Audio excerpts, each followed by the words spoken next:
Viewers, हम तैयारी कर रहे हैं 9वीं विज्ञान विषय के त्रैमासिक एग्जाम की। तो एग्जाम में जो पेपर आने वाला है उसी के सारे प्रश्नों की तैयारी हम करेंगे, सारे महत्वपूर्ण प्रश्नों की।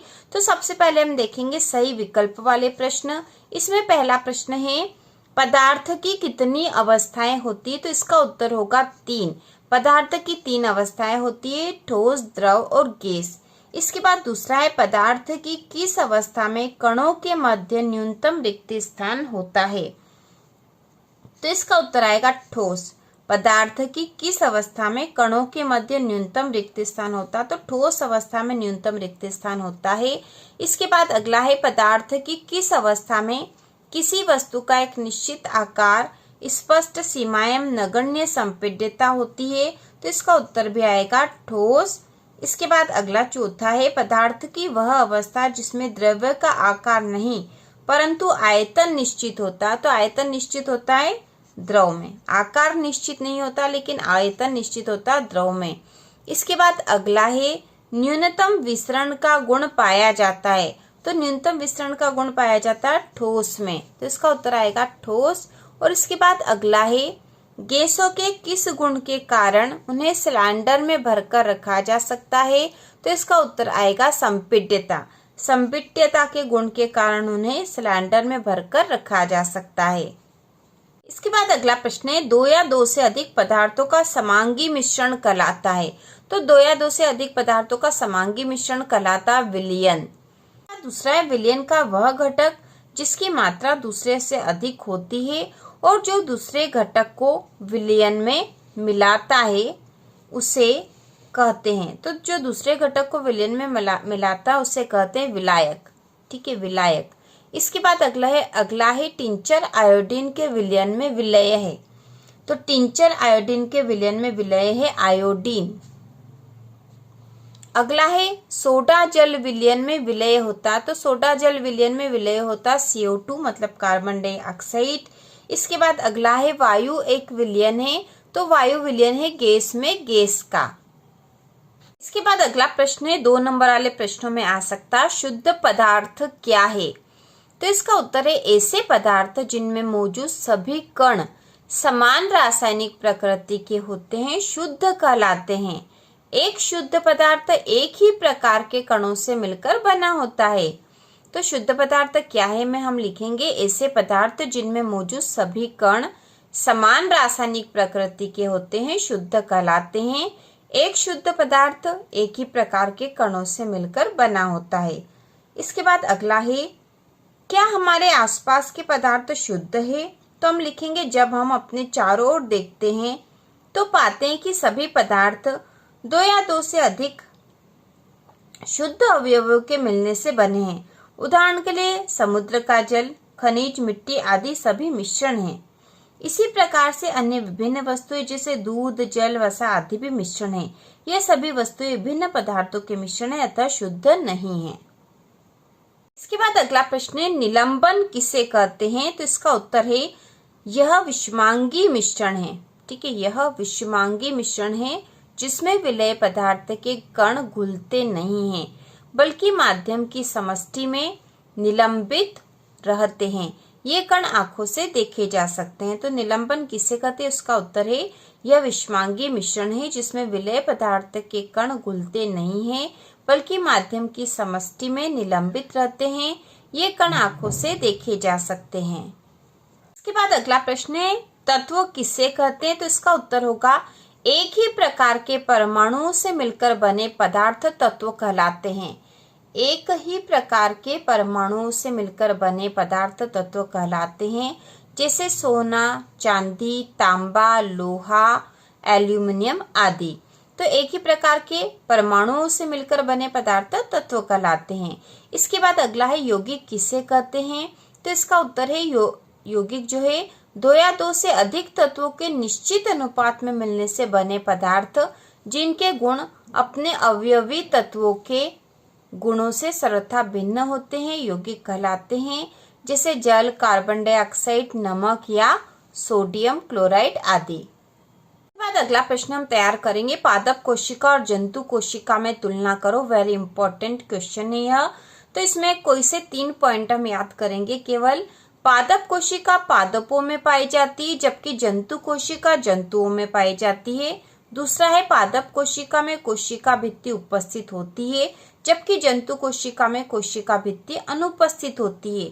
तीसरा है पादप कोशिका में हरित लवक पाया जाता है, जबकि जंतु कोशिका में हरित लवक नहीं पाया जाता। इसके बाद अगला अंतर है प्रोकैरियोटिक कोशिकाएं यूकेरियोटिक कोशिकाओं से किस प्रकार भिन्न होती है, या प्रोकैरियोटिक कोशिका और यूकेरियोटिक में अंतर बताना है। तो इसमें भी कोई से 3 ही पॉइंट याद करेंगे। तो पहला है इसका आकार छोटा होता है, प्रोकैरियोटिक का आकार छोटा होता है, जबकि यूकेरियोटिक का आकार बड़ा होता है। दूसरा अंतर है प्रोकैरियोटिक में केंद्रीय पदार्थ बिखरा हुआ होता है तथा नाभिकीय झिल्ली का अभाव होता है, जबकि यूकेरियोटिक में हम लिखेंगे इसमें केंद्रीय पदार्थ नाभिकीय झिल्ली द्वारा घिरा होता है। इसके बाद तीसरा अंतर है प्रोकैरियोटिक कोशिकाओं में कोई भी झिल्ली युक्त अंगक नहीं होता, जबकि यूकेरियोटिक कोशिकाओं में झिल्ली युक्त कोशिका अंगक उपस्थित होते हैं। तो नववीं विज्ञान के सारे प्रश्नोत्तर की लिस्ट प्लेलिस्ट में है। सभी पाठों के प्रश्नोत्तर बहुत ही सरल भाषा में समझाए हुए, आप आसानी से उन्हें याद कर सकते हो। और प्रोकैरियोटिक और यूकेरियोटिक कोशिका और पादप और जंतु कोशिका वाला वेरी इंपॉर्टेंट क्वेश्चन है, जो कि अधिकतर एग्जाम में आते ही हैं। इसके बाद जो अगला अंतर वाला प्रश्न हम तैयार करेंगे वह है पैरेन्काइमा व कोलेन्काइमा में क्या अंतर है। तो कोई से 2 अंतर याद करेंगे, 2 नंबर में आने की संभावना है। तो पैरेन्काइमा में हम लिखेंगे इनकी कोशिका भित्ति पतली होती है, जबकि कोलेन्काइमा में इनकी कोशिका भित्ति पतली व कोनों पर मोटी होती है। दूसरा अंतर है पैरेन्काइमा में भित्ति सेलुलोज की बनी होती है, जबकि कोलेन्काइमा में भित्ति सेलुलोज व पैक्टिक पदार्थ की बनी होती है। इसके बाद अगला है स्टोमेटा के 2 कार्य, या फिर पत्तियों में स्टोमेटा के 2 कार्य लिखिए। तो स्टोमेटा के कार्य हम लिखेंगे, पहला कार्य है गैसों के आदान प्रदान में सहायक है, स्टोमेटा जो है गैसों के आदान प्रदान में सहायक है। और दूसरा है वाष्पोत्सर्जन की क्रिया में सहायक है। इसके बाद अगला अंतर वाला प्रश्न है सरल व जटिल ऊतक में अंतर।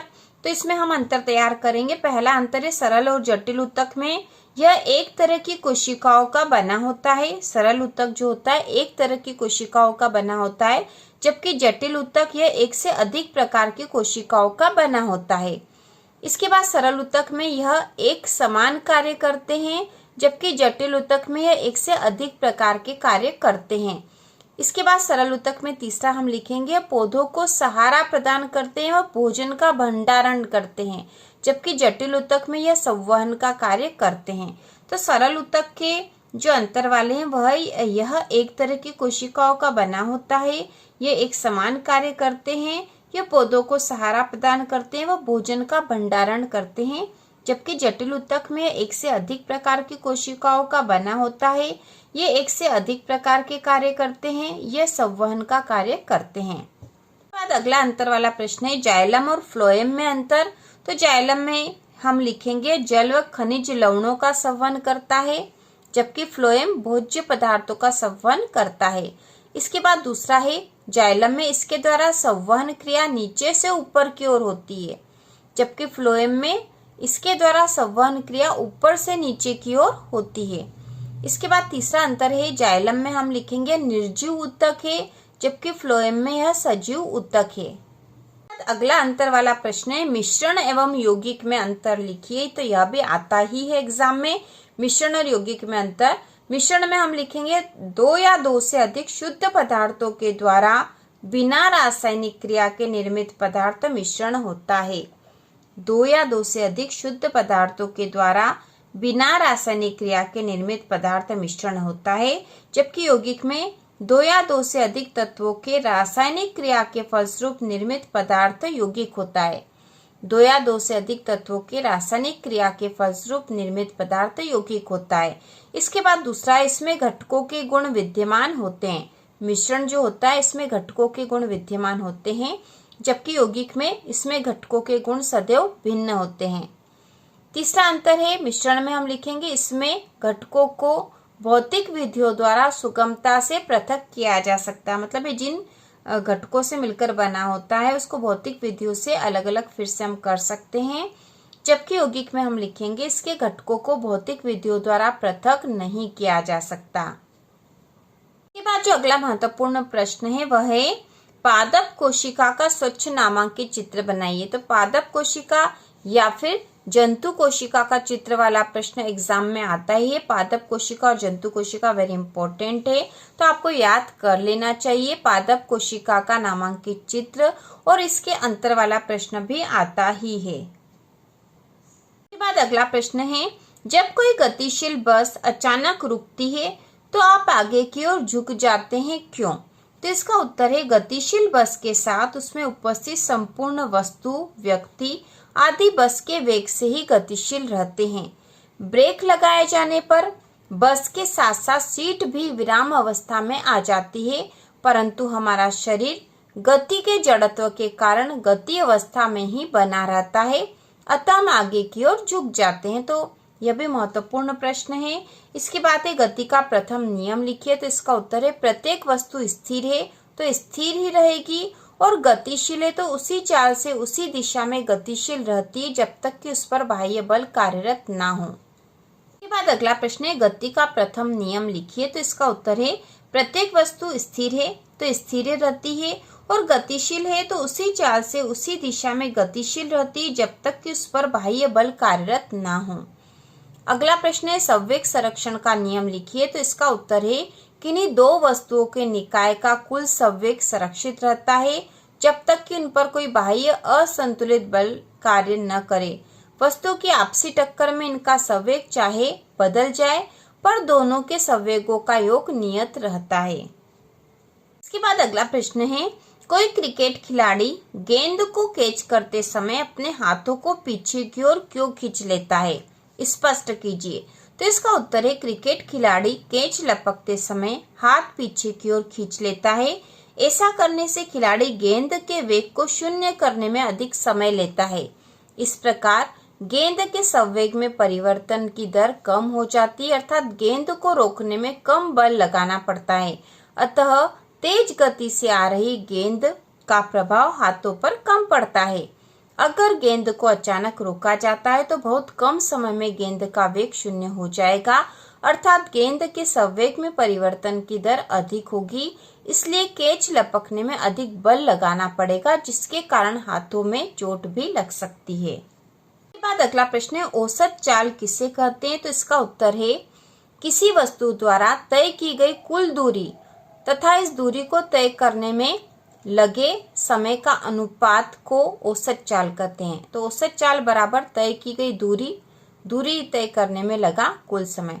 तो तय की गई दूरी बटा आएगा यहाँ पे, बटा दूरी तय करने में लगा कुल समय। इसके बाद अगला प्रश्न है एक समान और असमान गति को स्पष्ट कीजिए। तो इसका उत्तर है यदि कोई वस्तु समान समय अंतराल में समान दूरी तय करे तो उसकी गति को एक समान गति कहते हैं।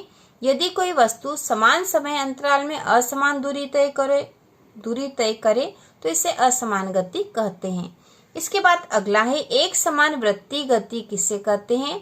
तो इसका उत्तर है जब कोई वस्तु एक समान चाल से किसी वृत्त की परिधि पर गति करे तो उसकी गति को एक समान वृत्तीय गति कहते हैं।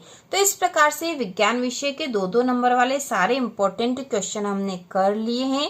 जो जो पार्ट आपके कोर्स में आने वाले हैं उन पार्टों के सारे 2-2 नंबर वालों की हमने तैयारी कर ली है। तो इसी प्रकार के प्रश्न आपके एग्जाम में भी आएंगे, आपको ये सारे प्रश्न तैयार कर लेने चाहिए। तो इसी प्रकार के और वीडियो देखने के लिए कक्षा 9वीं विज्ञान की संपूर्ण तैयारी के लिए चैनल को सब्सक्राइब कीजिए।